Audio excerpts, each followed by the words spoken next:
सतगुरु कृपा सुमरन करी दीप जलाए ज्ञान। मार्गशीर्ष पूर्णिमा तिथि सम जपे हरि का नाम।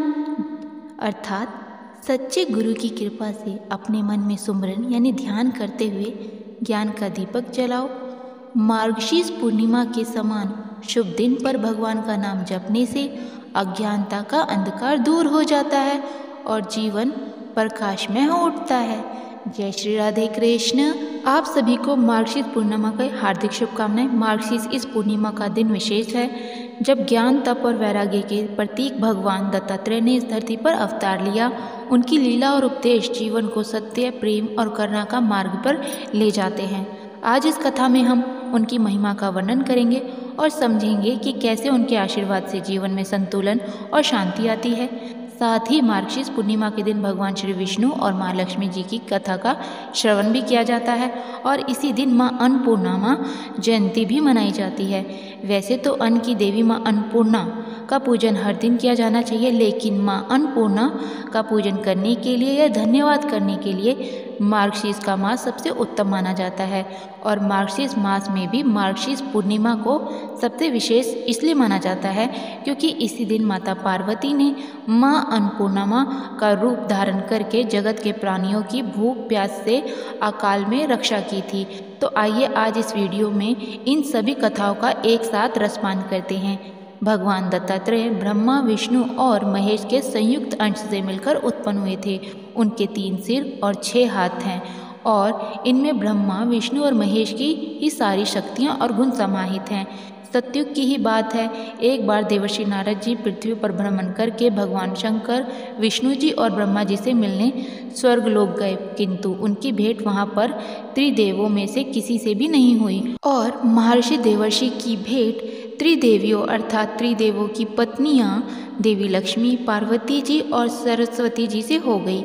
नारद जी ने तीनों देवियों को प्रणाम किया। नारद जी ने तीनों देवियों का घमंड तोड़ने के लिए कहा कि मैं विश्व भर का भ्रमण करता रहता हूँ, किंतु पूरे संसार में केवल ऋषि अत्रि की ही पत्नी देवी अनसुया के समान पतिव्रता धर्म वाली, शील और सद्गुण संपन्न स्त्री मैंने कहीं नहीं देखी और आप तीनों देवियां भी पतिव्रता धर्म से उनसे पीछे ही हैं। नारद जी की ये बात सुनकर तीनों देवियों के अहम को बड़ी ठेस लगी, क्योंकि वह समझती थी कि हमारे समान पतिव्रता स्त्री इस संसार में कोई और हो ही नहीं सकती।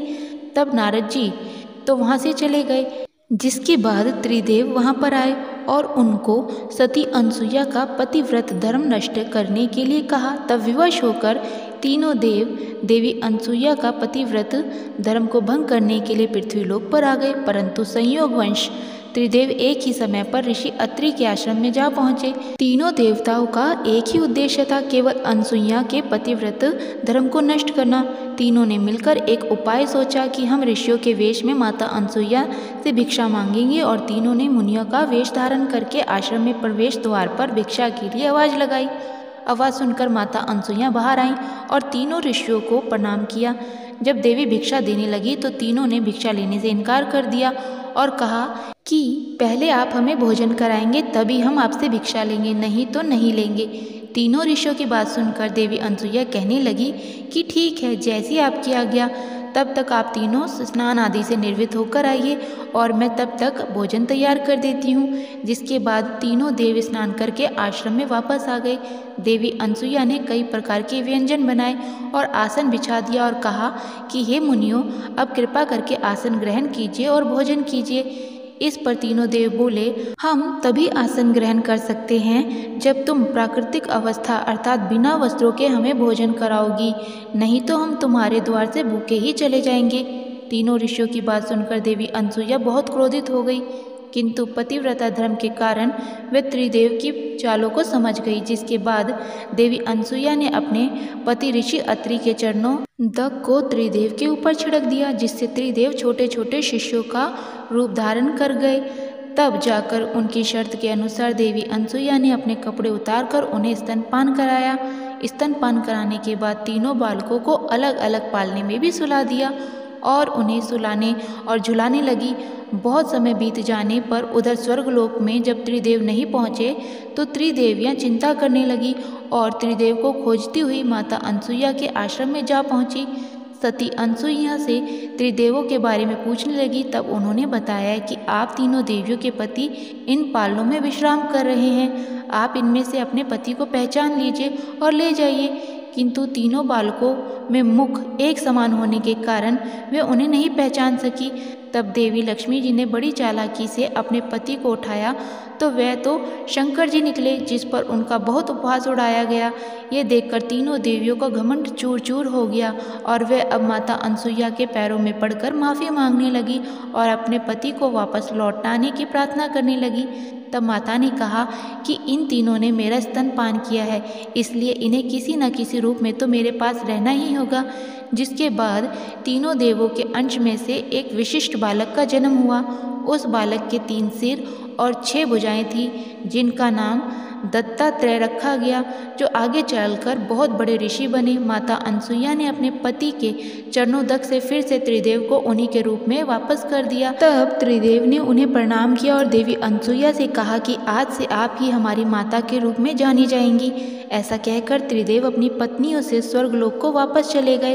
अब सुनिए मार्गशीर्ष मास पूर्णिमा की कथा। द्वापर युग में एक बार यशोदा जी ने भगवान श्री कृष्ण से कहा, हे कृष्ण, तुम तो सारे संसार के रचयिता हो और पालनहार हो।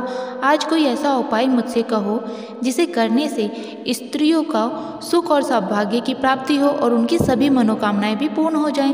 तब श्री कृष्ण कहने लगे, हे माते, मैं आपको एक उपाय विस्तार पूर्वक बताता हूँ। सौभाग्य की प्राप्ति के लिए सभी स्त्रियों को मार्गशीर्ष पूर्णिमा का ये व्रत अवश्य ही करना चाहिए।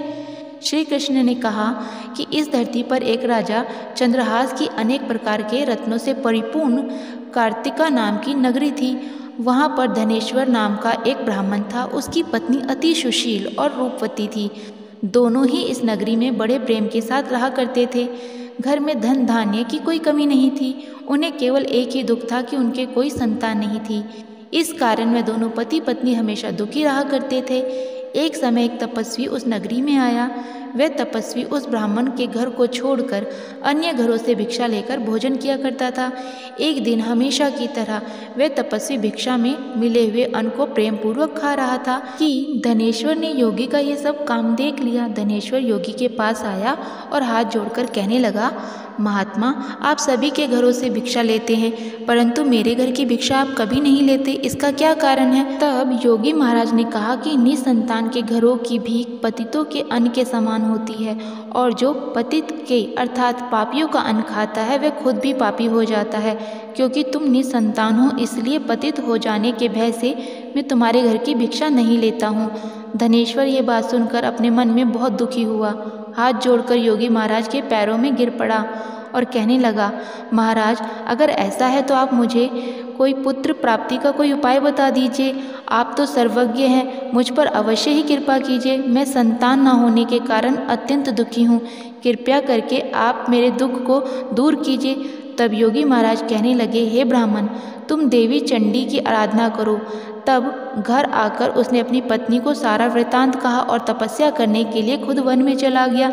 वन में जाकर उसने श्रद्धा के साथ देवी चंडी की उपासना की और उपासना की करने के साथ देवी चंडी के 16वें दिन उसको स्वप्न में आकर दर्शन दिए और कहा, हे धनेश्वर, जा, तेरे पुत्र होगा, परंतु वह 16 वर्ष की आयु में ही मृत्यु को प्राप्त हो जाएगा। अगर तुम दोनों पति पत्नी मिलकर मार्गशीर्ष पूर्णिमा सहित 32 पूर्णमासियों का व्रत विधि पूर्वक करोगे तो तुम्हारा पुत्र दीर्घायु होगा। प्रातःकाल होने पर इसी स्थान के पास ही तुम्हें एक आम का वृक्ष दिखाई देगा। उस पर चढ़कर एक फल तोड़कर तुम जल्दी अपने घर को चले जाना और अपनी पत्नी को वह फल खिला देना। ऋतु स्नान के बाद वह स्वच्छ होकर श्री शंकर जी और श्री विष्णु जी का ध्यान करके उस फल को खा लेगी। तब भगवान की कृपा से उसे गर्भ ठहरेगा। तब ब्राह्मण प्रातःकाल उठा तो उसने उस स्थान के पास ही आम का एक वृक्ष देखा जिस पर एक अत्यंत सुंदर फल लगा हुआ था। धनेश्वर उस वृक्ष पर चढ़ गया और उसने वह फल तोड़कर अपनी पत्नी को लाकर दे दिया। उसकी पत्नी ने अपनी पति से कहे अनुसार उस फल को खा लिया और वह गर्भवती हो गई। देवी की असीम कृपा से उसे 9 महीने बाद एक सुंदर पुत्र प्राप्त हुआ जिसका नाम उन्होंने देवीदास रखा। माता पिता के हर्ष के बाद ही अब वह बालक बढ़ने लगा। देवी की कृपा से वह बालक बहुत ही सुंदर, सुशील और पढ़ने में बहुत ही निपुण हो गया। देवी की आज्ञा अनुसार उसकी माता ने 32 पूर्णिमा के व्रत रखना प्रारंभ कर दिया था, जिससे उसका पुत्र बड़ी आयु वाला हो जाए। तब पूर्णिमा व्रत के प्रभाव से ब्राह्मण और ब्राह्मणी के पुत्र का बाल भी बाका नहीं हुआ और वह दीर्घ आयु वाला हो गया। उसका विवाह होने पर वह भी अपनी पत्नी के साथ मिलकर पूर्णिमा का व्रत रखने लगा और सच्चे मन से भगवान विष्णु, भगवान शिव और देवी चंडी की उपासना करने लगा। भगवान श्री कृष्ण कहते हैं कि हे माते, 32 पूर्णिमा के व्रत के प्रभाव से धनेश्वर पुत्रवान हो गया। जो भी स्त्रियां इस व्रत को रखती हैं वे जन्म जन्मांतर में वैधव्य का दुख नहीं भोगेंगी और सदैव सौभाग्यवती रहेंगी। यह वचन मेरा है और इसमें कोई संदेह नहीं। ये व्रत पुत्र पौत्र देने वाली सभी मनोकामनाओं को पूर्ण करने वाला है। पूर्णिमा का उपवास कभी भी बिना व्रत कथा के अधूरा माना जाता है, इसलिए व्रत के दिन कथा अवश्य ही सुननी चाहिए या पढ़नी चाहिए। लेकिन जो लोग किसी कारण से उपवास ना रख पाएँ उन्हें भी व्रत कथा का अवश्य ही पाठन और श्रवण करना चाहिए। माँ अन्नपूर्णा माता की व्रत कथा का श्रवण करेंगे। माँ अन्नपूर्णा माता के महाव्रत की कथा कुछ इस प्रकार है। एक समय की बात है, काशी निवासी धनंजय की पत्नी का नाम सुलोचना था। उससे अन्य सब सुख प्राप्त थे, केवल निर्धनता ही उसके दुख का एकमात्र कारण था। यह दुख उसे हर समय सताता रहता था। एक दिन सुलक्षणा पति से बोली, स्वामी आप कुछ उद्यम करो तो काम चले, इस प्रकार कब तक काम चलेगा। सुलक्षणा की बात धनंजय के मन में बैठ गई और वह उसी दिन विश्वनाथ शंकर जी को प्रसन्न करने के लिए बैठ गया और कहने लगा, हे देवादिदेव विश्वेश्वर, मुझे पूजा पाठ कुछ नहीं आता, केवल आपके भरोसे बैठा हूँ। इतनी विनती करके वह 2-3 दिन भूखा प्यासा बैठा रहा। यह देखकर भगवान शंकर ने उसके कान में कहा, अन्नपूर्णा अन्नपूर्णा अन्नपूर्णा, इस प्रकार 3 बार कहा। यह कौन है, क्या कह गया। इसी सोच में धनंजय पड़ गया कि मंदिर में आते ब्राह्मणों को देखकर पूछने लगा, पंडित जी ये अन्नपूर्णा कौन है। ब्राह्मणों ने कहा, तू अन्न छोड़ के बैठा है तो तुझे अन्न की ही बात सूझती है, जा घर जाकर अन्न ग्रहण कर। धनंजय घर को गया, स्त्री से सारी बात कही। वह बोली, नाथ चिंता मत कीजिए, शंकर स्वयं ये मंत्र देकर गए हैं तो वे स्वयं ही इसका खुलासा करेंगे, आप फिर जाकर उनकी आराधना कीजिए। धनंजय फिर जैसा को तैसा पूजा में बैठ गया। रात्रि में शंकर जी ने आज्ञा दी और कहा, तू पूर्व दिशा में चला जा। वह अन्नपूर्णा का नाम जपता जाता और रास्ते में फल खाता, झरनों का पानी पीता जाता। इस प्रकार कितने ही दिन बीतते चले गए। वहाँ उसे चांदी से चमकती वन की शोभा देखने में आई। सुंदर सरोवर देखने में या उसके किनारे कितनी ही सुंदर अप्सराएं झुंड बनाई बैठी थी। एक कथा सुनती और सब मिलकर माँ अन्नपूर्णा इस प्रकार बार बार कहती। यह अघन यानी मार्गशीर्ष मास की उजैली रात्रि थी और आज से ही ये व्रत का प्रारंभ था। जिस शब्द की खोज करने में निकला था वह उसे वहाँ सुनने को मिला। धनंजय ने उनके पास जाकर पूछा, हे देवियों, आप ये क्या करती हो। उन सब ने कहा, हम सब माँ अन्नपूर्णा का व्रत करती हैं। धनंजय ने पूछा, व्रत पूजा करने से क्या होता है, ये किसी ने किया भी है, इसे कब किया जाए, कैसा व्रत है, मैं कैसे कर सकता हूँ, इसकी क्या विधि है, मुझसे भी विस्तार में बतलाइए। वे कहने लगी, इस व्रत को कोई भी कर सकता है। 21 दिन तक के लिए 21 गांठ का सूत लेना चाहिए। 21 दिन यदि ना बने तो 1 दिन उपवास करें, यह भी ना बने तो केवल कथा सुनकर प्रसाद लें। निरा आहार रहकर कथा कहें। कथा सुनने वाला कोई ना मिले तो पीपल के पत्तों को रख सुपारी या घृत कुमारी गुवार पाठ वृक्ष को सामने रखकर दीपक को साक्षी कर सूर्य, गाय, तुलसी या महादेव को बिना कथा सुनाए मुख में दाना ना डालें। यदि भूल से कुछ पड़ जाए तो 1 दिवस फिर उपवास करें। व्रत के दिन क्रोध ना करें, झूठ ना बोलें। धनंजय बोला, इस व्रत के करने से क्या होगा। वे कहने लगी, इसके करने से अंधों को नेत्र मिले, लूलों को हाथ मिले, निर्धन के घर धन आए, बांझी को संतान मिले, मूर्ख को विद्या आए। जो जिस कामना से इस व्रत को करे माँ उसकी सारी इच्छाएं पूरी करें। वे कहने लगा, बहनों, मेरे पास भी धन नहीं है, विद्या नहीं है, कुछ भी नहीं है, मैं तो बहुत दुखिया ब्राह्मण हूँ, मुझे इस व्रत का सूत दोगी। हाँ भाई, तेरा कल्याण हो, हम तुम्हें अवश्य देंगी। ले, इस व्रत का मंगलसूत्र ले। धनंजय ने व्रत किया, व्रत पूरा हुआ। तभी सरोवर में से 21 खंड की स्वर्ण सीढ़ी हीरा मोती जड़ी हुई प्रकट हुई। धनंजय जय अन्नपूर्णा माँ, जय अन्नपूर्णा माँ कहता जाता। इस प्रकार कितनी भी सीढ़ियाँ उतर गया तो क्या देखता है कि करोड़ों सूर्यों से प्रकाशमान अन्नपूर्णा का मंदिर है। उसके सामने स्वर्ण सिंहासन पर माता अन्नपूर्णा विराजमान है। सामने भिक्षा हेतु भगवान शंकर खड़े हैं। देवांगनाएं चंवर डुलाती हैं, कितनी ही हथियार बांधे पहरा देती हैं। धनंजय दौड़कर जगदम्बा के चरणों में गिर गया। देवी उसके मन का क्लेश जान गई। धनंजय कहने लगा, माता आप तो अंतर्यामिनी हो, आपको अपनी दशा क्या बताऊं। माता बोली, मेरा व्रत किया है, जा संसार तेरा सत्कार करेगा। माता ने धनंजय की जीवा पर बीज मंत्र लिख दिया। अब तो उसके रोम रोम में विद्या प्रकट हो गई। इतने में क्या देखता है कि वह काशी विश्वनाथ के मंदिर में खड़ा है। माँ का वरदान ले धनंजय घर आया। सुलोचना से सब बात कही। माताजी की कृपा से उसके घर में संपत्ति उमड़ने लगी। छोटा सा घर बहुत बड़ा गिना जाने लगा। जैसे शहद की छत्ते में मक्खियाँ जमा होती हैं, उसी प्रकार अनेक संगे संबंधियाँ आकर उसकी बड़ाई करने लगे। कहने लगे, इतना धन और इतना बड़ा घर, सुंदर संतान नहीं तो इस कमाई को कौन भोगेगा और कौन क्या करेगा। सुलोचना से संतान नहीं है, इसलिए तुम दूसरा विवाह कर लो।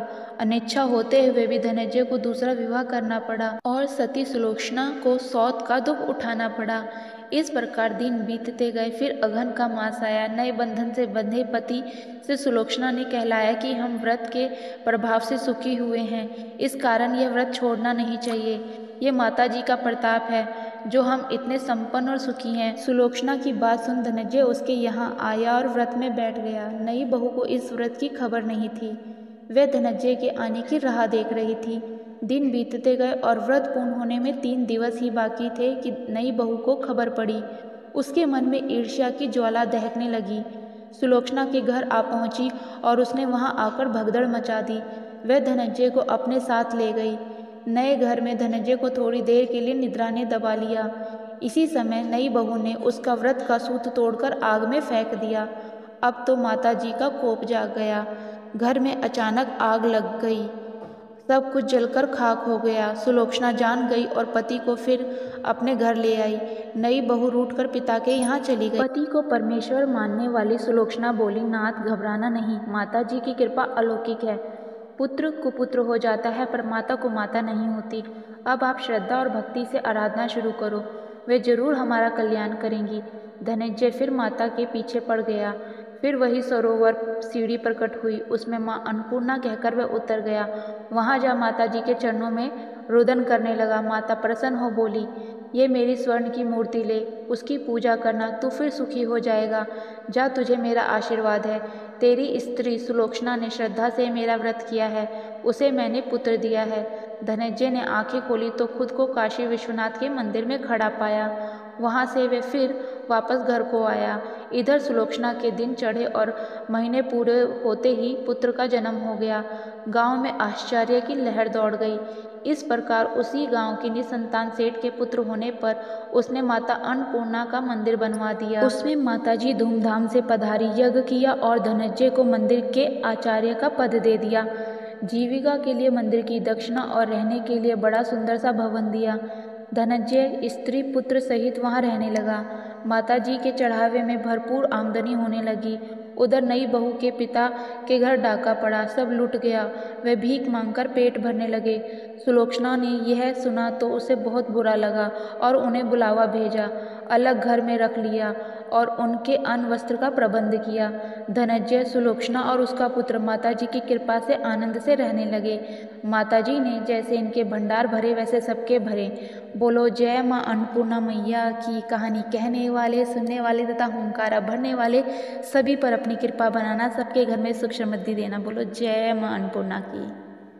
अन्नपूर्णा माता की पौराणिक दूसरी कथा के अनुसार एक बार पृथ्वीलोक पर सूखा पड़ गया, जमीन बंजर हो गई, फसलें, फलों आदि की पैदावार न होने से जीवन संकट में आ गया। तब भगवान शिव जी ने पृथ्वीवासियों के कल्याण के लिए एक भिखारी का रूप धारण किया और माँ पार्वती जी ने माँ अन्नपूर्णा का अवतार लिया। इसके बाद भगवान शिव ने माँ अन्नपूर्णा से भिक्षा में जब अन्न मांगा, इस अन्न को लेकर भगवान शिव धरती लोक पर आ गए और सभी प्राणियों में इसको बांट दिया। इसके बाद धरती पर एक बार फिर से धन धान्य हो गया और इसके बाद से ही मार्गशीर्ष पूर्णिमा को अन्नपूर्णा जयंती मनाई जाने लगी। उम्मीद करते हैं आपको कथा पसंद आई हो। माता रानी आप पर कृपा बनाए। कहानी कहने वाले, सुनने वाले तथा हुंकारा भरने वाले पर सभी पर माता रानी अपना आशीर्वाद बरसाती रहे।